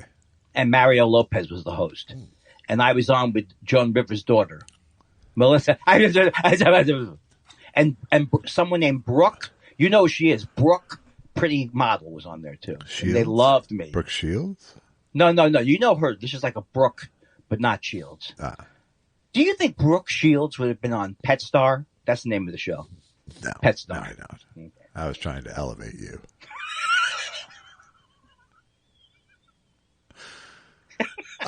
I liked writing. I really liked. I didn't have favorites necessarily to write for because it was a fun cast and a fun show. The memories I have though of watching Linda Cardellini do stuff and just bring so much to it as an actor that some of which I didn't know was there as the writer of it are really great memories for me writing wise. Wow, that's so cool. Daisy Petunia says, I'm enjoying Maestro, and it's wonderfully clear that Bradley Cooper has a deep and abiding love and respect for Lenny. One thing is clear, Bernstein smoked like a Japanese jumbo jet. What's Lenny mean? The movie Lenny Bruce? That is topical. That is so topical. No, Maestro is the movie about Leonard Bernstein. Listen to the question. No, but what was the question that I missed? I'm enjoying Maestro, and I it's can't wonderfully. I can't find it. I'm enjoying. Listen. I'm enjoying Maestro, and it's wonderfully clear that Bradley Cooper has a deep and abiding love and respect for Lenny. Lenny being Leonard Bernstein, of whom the movie is about. No one called Leonard Bernstein. One thing is Lenny. clear. Yes, they did. He called himself Lenny. This is the worst. The worst bit involving a dumb guy. Bryce Colton says that, and yes, I agree with you that Bradley Cooper clearly loved the guy. My problem is much more with the script, I guess, than anything else. But now, did you want to talk about that more? Because I don't think you talked about it on the. Did you talk about it on the show? Yeah, I did 2 days ago. Yes. Does Bradley? Now you tell me this. This is. How do you not get addicted to cigarettes, Bradley Cooper, from doing the movie? Well, you probably use stage cigarettes, which aren't actual cigarettes. Oh, am I the last person to understand this? And you can like really drag them in, and like it's like bubble gum coming out. Bubble gum. No, thing? it's still burning, but it's not nicotine. It's not nicotine. Oh, it's based. more like vape or something. Wow. Okay, but in the old days they did. You know, in the old days, it's also very possible they were all just going, "Fuck it, I'm smoking." You know? Right. Yeah. But traditionally, you use a showbiz cigarette. Bryce Colton says, Spike, if it turns out that a Jets team led by Aaron Rodgers is too much to bear next year, what is your backup team? Josh's Vikings? New Jersey's Giants? A third contender? I don't know. I just feel Aaron Rodgers is so despicable as a human being. Yeah, but you were so ready to get on board with him until his but if he's healthy next year, let's do it. Let's do this. What's my choice? I believed in Zach. I can't remember his last name. So much Wilson. belief. That's a lot of belief. I was all behind him, but now I don't think he's. The Jets have some issues, but they have. You told me earlier in the year that you didn't see that they had a good defense. Would you say by the end of the year that you could see they had a decent defense? I stopped watching. That's worse. It's even more insulting. Delicious Mix says, top of the morning, gringos. Do you remember getting your pen license in primary school? That was a big day. I still don't feel pen worthy, but imposter syndrome knows no bounds. You know what I'm saying, Chuchi? In that same vein, do you recall graduating from plastic cups to glasses? Holy heck, that got the nerves going. Never felt the same anxiety for ceramics, though. Perhaps deep down, I always knew they were a hardier breed. Peace and love, you schmeckles. Wait a second, where is this thing, Josh? Explain to me where in school you went from plastic cup, where you had plastic cups, and then where'd you get the glass? We had a water fountain. Probably at home. They're talking more of the plastic cups. Oh. But I don't remember the pen license. That was not a thing by the time was that part of your upbringing? I think what they're saying is that he's making it up, like you got to use a pen. Who knows? I don't know if there was some sort of barrier of proficiency one had to cross. Yeah. I'm glad I'm not back there, though. By the time I was in elementary school, they had erasable pens, which was a great thing. You mean like as a joke? No, that was... Oh, erasable, not disappearing, erasable. I got the thing. I got it different there. You're thinking of the irascible pen. Right. I also wanted to throw in that my mother loved and we had it attached to the refrigerator, and only she seemed to love it. She always loved the little Dixie cups. Yeah. She had to have water from a Dixie cup. She had a dispenser there. Yeah. The tiny shot glass size ones? Or more, yeah. Yeah, the tiny shot. We had those in the bathroom. Wait, are you talking about the one that's made out of paper? The waxy paper. I think this was bigger than that somehow. Yeah. I'm not sure. I don't different remember sizes, but there was this very small, like, and take a pill with this kind of size. I don't know if my parents brought someone in or they hired someone, but they had actually installed the holder onto the refrigerator properly, which is not. I think it was just adhesive. That would be trouble for my mother, because my father. 15 DeLoreans. Dan Wade, I believe that is. When I was a little kid, I thought the abbreviation for net weight on the cereal box was pronounced nitwit. Any adorable childhood misunderstandings you'd like to share? Oh, fuck. Here it comes, right? Yeah. Well, everybody knows Butatiger. Butatiger in your tank. Got the big laugh when it was put a tiger in your tank. Uh-huh. And everything else I did, I was told you should see adorable. You should see Andy read the word misled, too. Oh, I think that's been covered, though, right? It's that, and I'm finding a whole group of people who must have the same similar affliction who say misled. Sure. And I would never call it misled if it was spelled Lead, which you could put in a thing. You misled me. Uh-huh. No, that's wrong then. It's misled. You would have read it misled. Not a bright kid. Me. Oh, wait, sorry. You, yeah, no. Yes, you are. Yes, very smart. Come on, very you can't smart. do it very automatically smart. like that. Euphoria Fish said, the year of the cat is ending, and I remembered Josh's great cover of the Al Stewart song.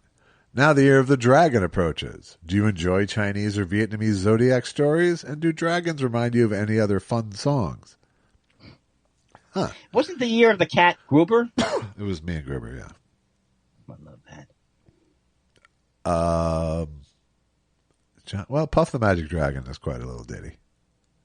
Yes. That's the one song that comes to mind when you say dragon, really. It's a magic dragon.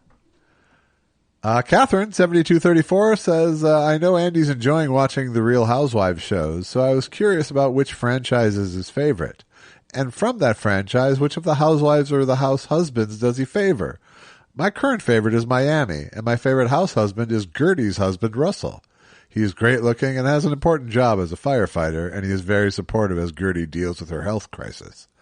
I think typically fans prefer Beverly Hills or New Jersey, or maybe Atlanta, but as your mother used to say in regards to Miami, why don't you give it a shot? I love Miami. I happen to love Miami. It's hard to love Miami because they took so much time off. But you have so many things to love about Miami. Larsa Pippen. Larsa Pippen is a star in any format, no matter what she's talking about, whether she's dating Michael Jordan's son or she's just complaining. She's riveting.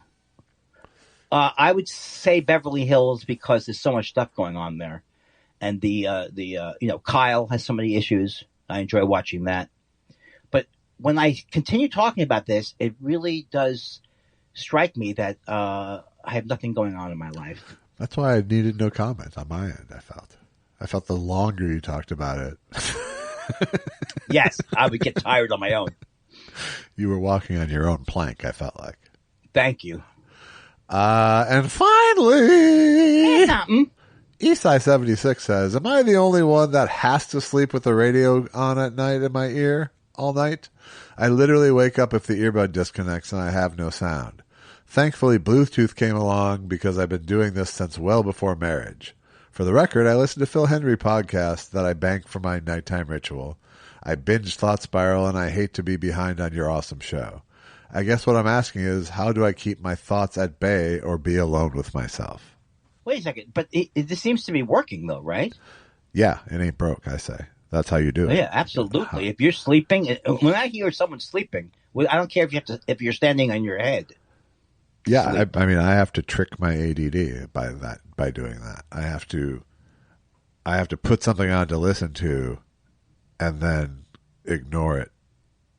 Right at the right time, and let my ADD ignore it, and then I fall asleep. That's so cool. This is This American Life, and I'm Ira. Have you ever completed any of the ones that you sleep by? Yeah. Oh, yeah. Then I know I have insomnia. It's sometimes nothing works then, right? Sometimes nothing works. And I do when I wake up at 4 a.m, which I frequently do. I do turn on NPR or something usually. But I don't do it with earphones. I do it out loud because my wife is similar. Oh, she doesn't sleep either, you mean? Or she likes the noise. Oh, cool. Yeah. She won't be mad if me turning on the radio wakes her up. Right. When my father could not stay up. My mother stayed up interminably. So she got these headset things for the TV. Very excited about it. My dad had one of those pillow speakers. I don't know what the hell it is. It's literally a speaker that you put under your pillow. Oh, wow. You plug And then what you does plug that it do? into the earphone. What does it do? Yeah. What does What it does connect a to? speaker do under a pillow? It doesn't make it's not connecting for me. Like you put a speaker under there and then you have like a two. Where does the tuner and the preamp go? It's an earphone jack. Oh. Why did he do that? So as not to disturb other people in the room. Like your mother. In this case, yes, my mother. Okay, well, you gotta end the show because I'm getting very stupid. Yeah. So tell me what you want to talk about. And I'm getting before that you your end. stupid face, which just makes you unhappy. What is that? I'm frustrated about being stupid. Head shaking and the eye rolling. I really have to stop. Yeah, well, don't you think it's a difficult thing for me? I don't know why I'm sad. Everything's confusing. It does. It sounds like it sounds like hell. Do you have a message for everybody before you hang up on me today? I do. Buy a cup of coffee I or do. something? Forgive him. And we howled and howled and howled about it.